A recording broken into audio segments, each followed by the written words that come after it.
Graça e paz, queridos. Hoje nós não vamos falar de Apocalipse. No nosso próximo encontro a gente fala de Apocalipse capítulo 12. Hoje a gente vai fazer fofoca. Exatamente, fofoca. Hoje a gente vai falar de louvor, adoração, música, toque, carnaval e um monte de coisa que está esquisito no meio evangélico. A gente tem que comentar sobre isso. Uma amiga minha me procurou esse final de semana e ela me contou uma fofoca e eu quero falar sobre essa fofoca e edificar você com um comentário sobre essa fofoca. Brincadeiras à parte, o que está acontecendo? Presta atenção, tudo que eu vou falar agora foi o que me trouxeram. Se o que a pessoa me trouxe é verdade, o ensino serve. Se o que a pessoa me trouxe não é verdade, imaginar essa situação, o ensino serve. Entendeu? Então, se o que a pessoa me disse é verdadeiro, o ensino está certo. Se o que a pessoa me disse não aconteceu, mas você pode inventar essa história, o ensino também está certo. Uma cantora famosa fez uma música. E nessa música, ela adorava a Iemanjá. Iemanjá é um espírito, uma entidade, uma divindade adorada nas religiões de matrizes africanas. Adorada no candomblé, na umbanda, na quimbanda e todas essas religiões de matrizes africanas. A Iemanjá seria um espírito responsável pelos mares, ou seja, o orixá dos mares. E a cantora fez uma canção, e na canção ela fazia um louvor a Iemanjá. Supostamente, essa cantora se converteu ao evangelho. Essa cantora fez um show, e no show, ao invés de usar a palavra Iemanjá, ela usou a palavra Yeshua. Se você parar para pensar, Iemanjá, Yeshua, Yeshua e Iemanjá, são palavras que foneticamente falando são bem parecidas, né? E aí ela cantou a canção e na hora de falar que ela estava adorando a Iemanjá, ela disse que estava adorando a Yeshua. Aí que vem a polêmica, aí que vem a fofoca. Muitas pessoas começam a dizer que essa cantora não deveria fazer isso, que essa cantora ela deveria compor outra canção para adorar Jesus, etc. Primeiro ponto é esse. Eu acho isso muita bobagem, as pessoas ficarem implicando com alguém que só mudou o nome de um ser amado. A canção tem o eu lírico está oferecendo um louvor para o ser amado. O eu lírico ali fazia um louvor a Iemanjá, agora o eu lírico ali está fazendo um louvor a Jesus Cristo, né? Yeshua, né? É uma referência a Jesus Cristo, um possível nome de Jesus Cristo no Novo Testamento. Então eu acho assim uma baita de uma bobagem as pessoas ficarem implicando com uma cantora que mudou uma palavra na letra da canção, né? As pessoas têm o direito de mudar o que elas quiserem mudar, ok? E isso não é errado não, irmão, isso é uma bênção. Ela cantava para Iemanjá, agora ela está cantando para Jesus. Qual é o problema disso? Não tem problema nenhum disso. Aí, tipo assim, tem os adolescentes nas igrejas que pegam o funk produzido pelo cantor secular. Aí pega o mesmo som e coloca uma letra evangélica. Qual o problema disso? Não tem problema nenhum. Os meninos estão querendo cantar funk, que eles gostavam da batida, da melodia, da harmonia, do ritmo, quer cantar para Jesus, quer fazer o pagode para Jesus, quer fazer o samba para Jesus, quer fazer a lambada para Jesus, quer fazer o rock para Jesus. Deixa fazer porque é bom, deixa os meninos gostar dessas coisas. Para de ficar implicando com coisas que você não deveria estar implicando. Para de encher a paciência de gente que está fazendo coisas boas em nome de Jesus, em nome de Deus. Por exemplo, eu particularmente não ouço, não gosto dessas músicas, mas eu não posso virar e dizer que essas músicas são erradas, que essas músicas, teologicamente falando, elas não são agradáveis. Eu não posso dizer que essas músicas não estão adorando a Jesus. Quem sou eu para julgar o coração desses meninos? Quem sou eu para julgar o coração dessas pessoas que fazem uma interseção, né, cultural, pega um artefato cultural de um determinado cantor, de uma determinada banda, um hit, e coloca Jesus ali. Tá tudo bem, irmão. Não tem nada demais as pessoas fazerem isso. Eu, particularmente, não gosto, não ouço. Mas se eles gostam, se eles estão ouvindo essas músicas, se isso agrada a eles, glória a Deus, continua fazendo essas coisas, que é uma benção. E o que a cantora lá fez é maravilhoso. Ela está dizendo, eu não amo mais Iemanjá, eu amo Jesus Cristo. E ponto final, não tem problema nenhum nisso. E aí, mais uma fofoca. Houve um programa, isso eu assisti, isso aconteceu, um programa de televisão que um babalorixá, um pai de santo, eu acho que eu não deveria usar a palavra pai de santo, não. Eu vou usar a seguinte palavra, um teólogo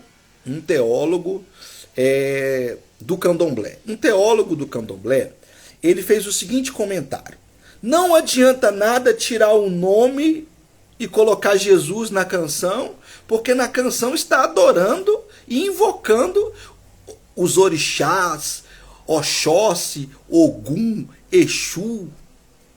O que invoca é o batuque, é o som, é o toque. O toque está invocando as nossas entidades e não adianta você trocar o nome, né? Ou seja, o teólogo do candomblé está lá criticando a atitude da cantora. Bem, o teólogo do candomblé, ele tem todo o direito de fazer a teologia dele. E nós temos que respeitar. Ele acredita que não adianta nada mudar o nome na canção e colocar um outro nome. Tirar Iemanjá e colocar Yeshua. Para ele não adianta nada. Está invocando Iemanjá do mesmo jeito. Está fazendo subir os espíritos dos antepassados, segundo a teologia do candomblé, lá nos cultos. Ok? Quando a cantora simplesmente mudou o nome para aquele teólogo do candomblé, está invocando aqueles espíritos, né? Só que a gente tem que entender que quem faz a nossa teologia não é o teólogo da outra religião. Quem faz a nossa teologia é a palavra de Deus. A gente crê no que a palavra de Deus diz. A gente acredita no que a palavra de Deus ensina. E o que a palavra de Deus diz acerca disso? A palavra de Deus diz acerca disso que Deus é o Senhor de todas as coisas. Deus é o Deus soberano. Ele faz o que ele quer, a hora que ele quer e no momento que ele quiser. Por exemplo, presta atenção. Lá na teologia do teólogo do candomblé, aqueles toques invocam aquelas entidades espirituais. Ok? Para eles, essas entidades espirituais são espíritos dos antepassados deles. Ok? Iemanjá é o espírito dos antepassados deles, responsável pelos mares, né? Exu, Oxu, Ogum, Oxós, todos esses são espíritos desencarnados, são tipos espirituais, ok? Eles servem essas entidades. Para a teologia bíblica, a teologia cristã, não existe espíritos dos antepassados. A gente entende que só existe 3 tipos de espíritos. Existe o Espírito de Deus, que é o Espírito do Pai, o Espírito do Filho e o Espírito do Espírito Santo. Existe o Espírito dos homens, que é o meu espírito, o seu espírito, o espírito do meu filho, da minha esposa, das pessoas que participam da minha congregação, da minha igreja. E existem os espíritos angelicais. E os espíritos angelicais são divididos em 2 categorias. Os anjos reprovados e os anjos eleitos. Ou seja, os anjos caídos e os anjos que não caíram. Os anjos eleitos, na nossa tradição, são os anjos que servem a Deus. E Deus envia esses anjos para nos servir. Só que nós não temos contato nenhum com anjos. A gente não ora para o anjo. A gente não fala, ó, arcanjo Miguel, me proteja. Ó, anjo Gabriel, traga uma mensagem para mim. Não existe isso no Novo Testamento. Muito pelo contrário. O Novo Testamento nos exorta a não orar em hipótese alguma para anjos. Nem no Antigo Testamento. Os anjos são ministros de Deus, são enviados para nos socorrer, nos ajudar. Agora, quando você ora a um espírito que não é o Espírito de Deus, quando eu oro para um ser que não é o espírito do homem, eu estou tendo contato com espíritos demoníacos. dos anjos caídos. Então, na teologia cristã, diferente, eu estou respeitando a teologia lá do teólogo do candomblé. Eu estou respeitando. Mas eu estou dizendo para você que na teologia bíblica, quando você invoca qualquer espírito, você invoca espíritos demoníacos. Você fala com os anjos caídos. É com esse tipo de ser que você está tendo contato. Por isso que a Bíblia proíbe a necromancia, a hidromancia, você ter contato com mortos, você ter contato com espíritos através de rituais com água, toda feitiçaria. Tudo isso a Escritura condena. Todo tipo de magia, todo tipo de ritual, seja rituais relacionados à natureza. Ah, nós vamos na natureza, vamos fazer todo mundo uma roda, vestir uma roupa branca e ficar nu por debaixo, colocar uma coroa de planta na cabeça, de árvore na cabeça, vamos balançar e invocar os espíritos da natureza, todo tipo de xamanismo, a palavra de Deus condena. Ok? Porque na tentativa de estabelecer esses tipos de cultos, você vai cultuar os demônios. Ou você cultua o Deus Todo-Poderoso, ou você fala com o homem. O meu espírito fala com o teu espírito agora. Eu estou falando na língua portuguesa com o meu espírito, e o seu espírito está me entendendo muito bem. Ok? Mas quando você fala com outro espírito, que não é o espírito de Deus, você está falando com demônios. Isso é o que a teologia bíblica ensina. E eu estou respeitando o teólogo do candomblé que acredita que quando ele faz os rituais dele, ele invoca os espíritos antepassados. Na nossa teologia, Iemanjá é demônio. Para a teologia deles, Iemanjá é o espírito dos familiares, etc, etc, etc. Ok? Então vamos lá. No nosso entendimento, quem define o que acontece nos cultos é Deus. É Deus que é soberano. Isso significa, vamos supor, o teólogo lá do candomblé, ele acredita, eu vou dar um exemplo bem simplório para você entender, que 2 batidas no tambor, um dedilhado no berimbau, faz subir na reunião o espírito de um Exu. Exemplo. Toda vez que toca 2 batidas no tambor, uma dedilhada no berimbau, ou 2 batidas no tambor, uma batida no atabaque, faz aquele espírito subir. Ok? Se 2 batidas no tambor, uma batida no atabaque e uma dedilhada no berimbau tem feito subir esses espíritos nessas reuniões, isso está acontecendo porque Deus assim quer. Deus assim permite. Deus assim faz. Os espíritos demoníacos, na nossa teologia, eles se manifestam lá nos cultos afro, na nossa teologia, porque Deus quer que aconteça assim. Porque assim é a vontade de Deus. Isso não significa que 2 batidas no tambor, uma batida no atabaque e uma dedilhada no berimbau faz subir tal espírito. Entende? Se aconteceu, se acontece, se vai acontecer, é porque Deus quer que aconteça. E por que Deus quer que essas coisas aconteçam? Deus quer que essas coisas aconteçam porque Ele quer punir o povo por causa da ignorância. Deus é o Deus Todo-Poderoso e Ele quer ser adorado. Se o ser humano está adorando outros deuses, outras divindades, no nosso caso, cremos que qualquer outro Deus é um ídolo e todo ídolo é demônio, como Paulo falou lá em 1 Coríntios, se eles estão adorando os demônios, Deus permite com que os demônios falem com eles. Todo respeito à sua teologia, você que está me ouvindo, né? Você que é do candomblé que está me ouvindo, com todo respeito à sua teologia que diz que são espíritos dos seus antepassados desencarnados, na nossa teologia são espíritos demoníacos. Ok? Então, se Deus faz com que o espírito demoníaco apareça nas reuniões, fale nas reuniões deles, é porque Deus quer. Isso não significa que o atabaque é um objeto, é um instrumento musical para invocar aqueles espíritos. Isso não significa que o berimbau, que o chocalho, que o pandeiro, que instrumentos de percussão, que instrumentos de sopro, que instrumentos de corda invocam esses tipos de demônios.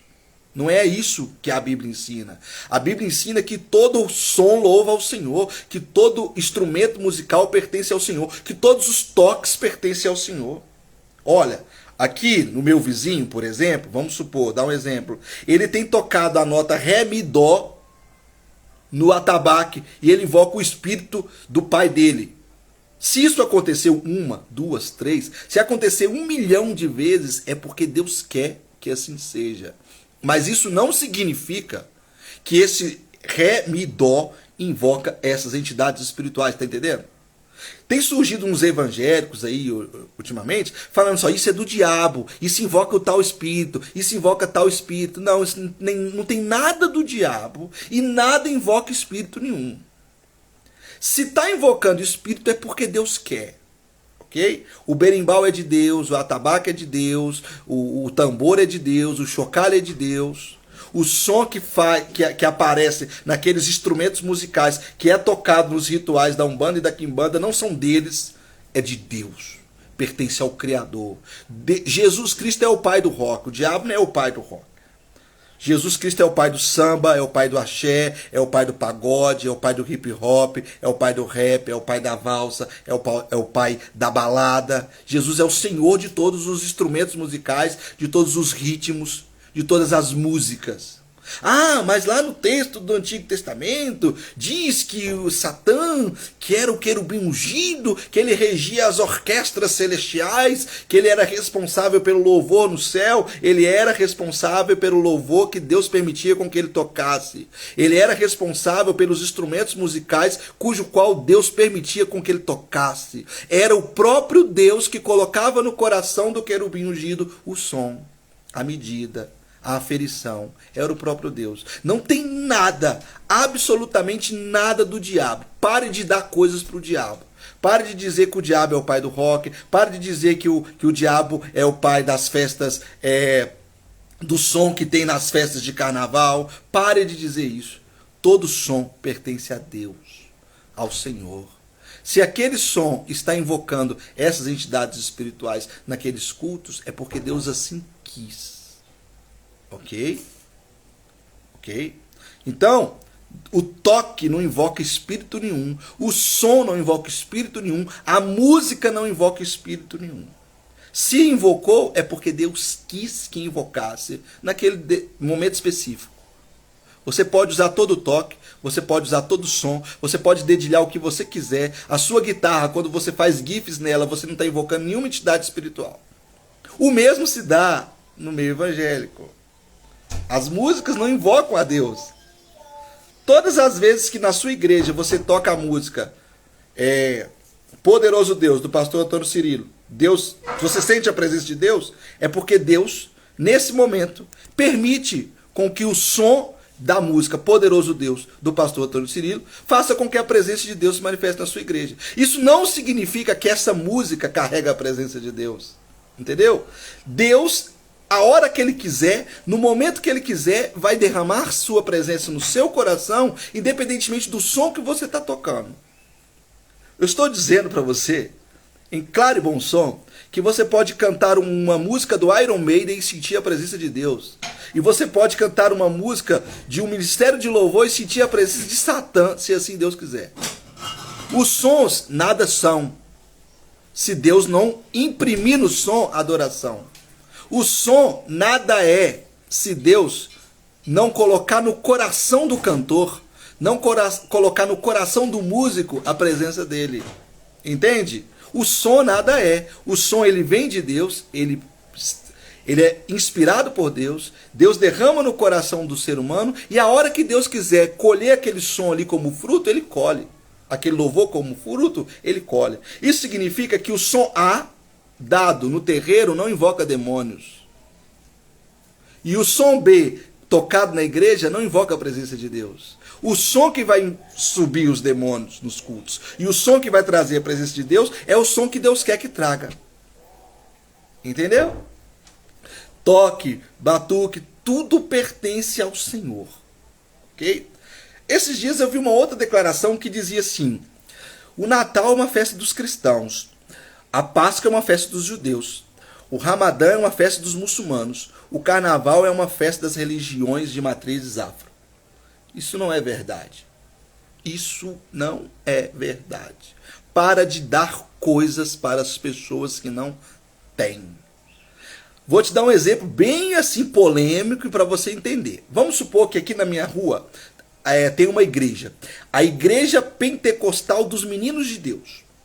Igreja Pentecostal dos Meninos de Deus. O pastor lá é um jovem, e ali tem muitos meninos que não estudaram teologia e não têm um conhecimento da palavra de Deus. Aí é que os meninos falam assim, ó, o negócio é o seguinte, no carnaval, sexta, sábado, domingo, nós vamos fazer o Carna Gospel. Nós vamos cantar essas músicas aqui na igreja, nós vamos adorar Jesus com essas músicas e vamos fazer o Carna Gospel. E aí lá no Carna Gospel, Deus vem e se manifesta. Deus pode fazer isso? Pode, porque Ele é Senhor. Ele é Senhor de todas as coisas. Deus pode ir lá no carnaval que não é gospel. Tá?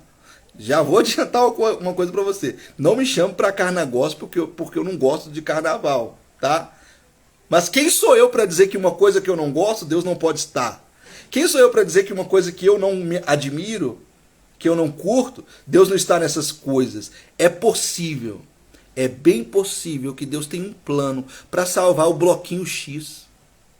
É bem possível que Deus tenha um plano para salvar os membros da escola de samba Y. É óbvio que eu não posso deixar de dizer que quando esses homens fazem esse som na vontade, no desejo de adorar aquelas entidades espirituais, Deus satisfaz os desejos deles. Mas se Deus não quiser satisfazer os desejos, se Deus virar para o inferno e falar assim, olha, nenhum espírito demoníaco desce no carnaval hoje, e os demônios virar e falar, por que, Senhor? Porque eu vou lá. Deus vai lá e muda o que Ele quiser mudar. Deus salva o que Ele quiser salvar. Deus estabelece o que Ele quiser estabelecer. Vou te dar uma dica. Leia um livro do Reinhard Bonnke. Reinhard Bonnke foi um evangelista que viveu lá na década de 80, de 90. Um homem de Deus. Eu tive a oportunidade de ouvir Reinhard Bonnke pregar quando eu participei de um congresso lá em Manaus. E nunca vi um culto que tivesse tantos sinais, prodígios, maravilhas e milagres. Nunca vi um culto que Deus operasse tanto no culto que esse Reinhard Bonnke pregou. E o Reinhard Bonnke, ele escreveu um livro chamado Evangelismo por Fogo. Leia esse livro, por favor. Por amor à sua fé. Leia esse livro. E lá no livro Evangelismo por Fogo, ele conta uma história que ele foi evangelizar na África e tinha uma casa de show, onde os jovens estavam se prostituindo, se drogando, ouvindo músicas eletrônicas e fazendo toda sorte de pecados. O Espírito de Deus, segundo ele, impeliu ele a ir até aquela casa de show. Ele chegou naquela casa de show, os jovens lá se drogando, se prostituindo, dançando aquelas músicas eletrônicas. Ele parou a música, pegou o microfone do DJ e começou a pregar o evangelho. As pessoas todas se converteram. O dono da boate se converteu. A boate se tornou uma igreja e o dono da boate se tornou o pastor da igreja. Eu acredito nisso. Eu acredito. Eu li no livro e acredito. E se acontecer hoje, eu acredito. E se acontecer amanhã no carnaval, eu acredito. Porque Deus, Ele é poder. E Ele tem poder de fazer o que Ele quiser, na hora que Ele quiser e no momento que Ele quiser. Então, por favor, te peço, no nome de Jesus, pare de dar coisas para o diabo, porque o diabo não tem nada. Beijo no seu coração e até o nosso próximo encontro.